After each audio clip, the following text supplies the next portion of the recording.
And of course, there's nothing wrong with childbearing or running a household. I've enjoyed raising my 4 kids so far, and I still wish I could manage my household better than I'm doing.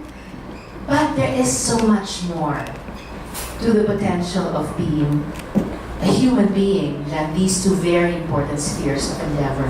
And just like men, women have just as much of a right to chart our own futures and choose the lives we live, not only to prove that we're the equal of any man, but to show that the best way forward for any society is to involve as many of its sectors as possible. And I'm not speaking about one kind of women and one kind of men, but including all our soji in the great rainbow of human beings. Yes, but I'm not saying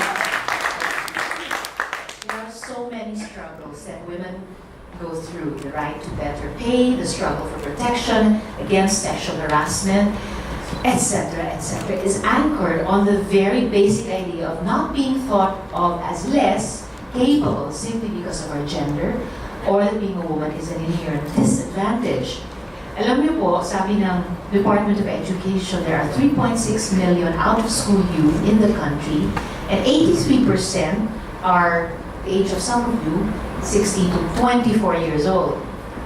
Sabi naman ng CHED, only 29% of students who enrolled in engineering courses in 2016 were women. The same was true of IT, 41% were female, 59% were male.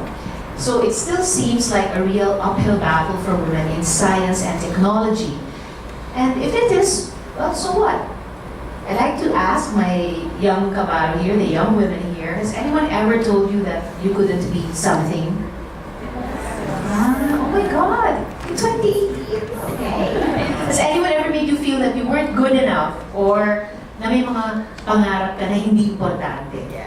Yes! Oh my God, okay. But obviously you did listen because you're all here together. So keep on not listening. Every dream for a better life is important. And every struggle to better oneself and one's community is important. So I'd like to end this short message by saying that we shouldn't be afraid. That if you want to pursue careers in the STEM fields, it shouldn't feel like we're going it alone, because we aren't. The Philippines is actually one of the better places to cultivate a career in science as a woman. But don't take my word for it. We can turn to Risa Hontiveros, one of our very own astrophysicists, for inspiration.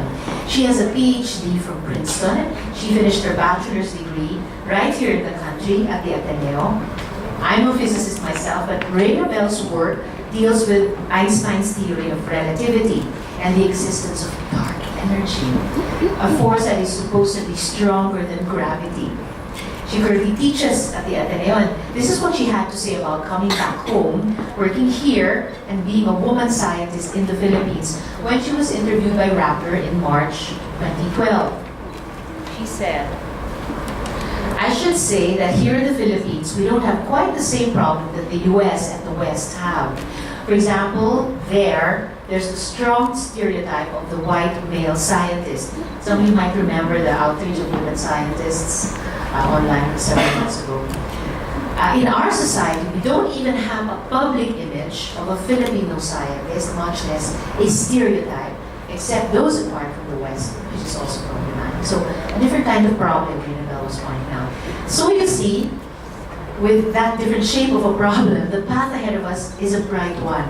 Because while there are few women scientists or engineers, comparatively, there's a chance for every Filipino student to mold her own destiny, and in so doing, shape as well the image of STEM for the country. And that is an investment with truly generational returns. So maraming salamat, mabuhay ang kababaihan, buhay tayo.